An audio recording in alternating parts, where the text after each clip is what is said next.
మీ business ఏదైనా మీ ఊర్లో promotion చేయాలంటే అది సుమన్ టీవీతోనే సాధ్యం. ఇప్పుడే సంప్రదించండి. మన దేశంలో ట్రాన్స్ మెన్ కానీ trans women transgender hijra community చాలామంది చూస్తే నవ్వుతారండి. వాళ్ళు వివక్ష ప్రతిరోజు 60 మంది హిజ్రా స్వయం వచ్చారండి. సో వాళ్ళతో మేము ముఖాముఖి డిస్కషన్ చేశాము. వాళ్ళు ఎటువంటి ఇబ్బందులు ఫేస్ చేస్తున్నారు, వాళ్ళకు పెన్షన్ రావట్లేదు, ఇల్లు రావట్లేదు, ఎక్కడైనా పోయి అకామిడేషన్ అడిగితే ప్రజలు వివక్ష చూపెడుతూ ఇల్లు అకామిడేషన్ ఇవ్వట్లేదు, ప్రజలు గౌరవం ఇవ్వట్లేదు, వాళ్లకు సంపాదించడానికి వేరే మార్గం లేక కొందరు ప్రాస్టిట్యూషన్ లాంటి పనులు కూడా చేస్తున్నారు. సో ఈరోజు మేము ఒక నిర్ణయం తీసుకున్నాం.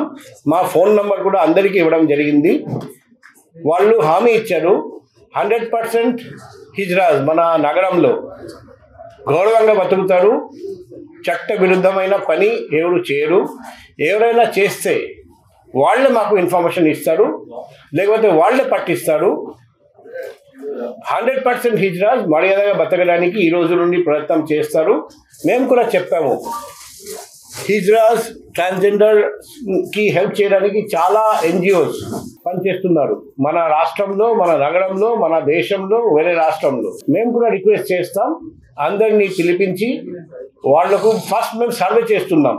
ప్రతి హిజ్రా, ప్రతి ట్రాన్స్జెండర్ మెన్ కానీ విమెన్, ట్రాన్స్ మెన్ కానీ ట్రాన్స్ విమెన్ ఎంతవరకు చదివారు, క్వాలిఫికేషన్స్ ఏంటి, ఎంతవరకు ఎక్స్పీరియన్స్ అండ్ ఏం చేయడానికి ఇష్టం ఉంది. అనుకోండి వంట చేయడానికి ఇష్టం, టైలరింగ్ చేయడానికి ఇష్టం, లేకపోతే ఏదైనా ప్లంబింగ్, ఏదైనా ఎలక్ట్రీషియన్ జాబ్, ఏదైనా చేయడానికి ఇష్టం ఉందా లేదా అడుగుతాం. స్కిల్లింగ్ అవసరం ఉంటే స్కిల్లింగ్ ఏర్పాటు చేయడం, తర్వాత సెల్ఫ్ ఎంప్లాయ్మెంట్, లేకపోతే వేరే కంపెనీలో చాలా కంపెనీస్ని పిలిపించి హిజ్రాస్ కోసం ఒక సెపరేట్ జాబ్ మేళా పెట్టి వాళ్లకు ఉద్యోగం కల్పించడం. ముఖ్యంగా మనం ఈరోజు ఏం చెప్పామంటే, పోలీస్ ట్రాన్స్జెండర్ కమ్యూనిటీ మనం ఒకే కుటుంబం. మనం police, Vizag city police transgender కమ్యూనిటీకి హెల్ప్ చేయడానికి 24/7 సిద్ధంగా ఉన్నారని మేము చెప్పాము. మా పర్సనల్ కాంటాక్ట్ నెంబర్ కూడా ఇవ్వడం జరిగింది. వాళ్ళు కూడా ఎవరైనా హిజ్రా కమ్యూనిటీ నుండి తప్పు చేస్తే, నేరం చేస్తే వెంటనే పట్టిస్తామని హామీ ఇచ్చారండి. మేము ఒక కొత్త ప్రయోగం చేస్తున్నాం.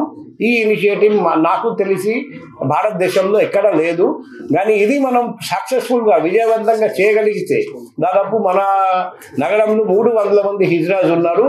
ఆ పెనుమార్పు వస్తుంది. ఆ హిజ్రాస్ రేపు రాబోయే రోజుల్లో ప్రొఫెసర్గా, లెక్చరర్గా, డాక్టర్స్గా, ఇంజనీర్గా పనిచేస్తారు. సమాజంలో గౌరవం పెరుగుతుంది. వాళ్ళు కూడా అందరితో గౌరవంగా ప్రవర్తిస్తారు. ఇలా బలవంతంగా వసూలు చేయడం, ప్రాస్టిట్యూషన్ పని చేయడం, ఇవన్నీ మానుకుంటారు. సో దానివల్ల మన వైజాగ్ నగరం ఒక రోల్ మోడల్గా మారిపోతుందని నేను ఆశిస్తాను.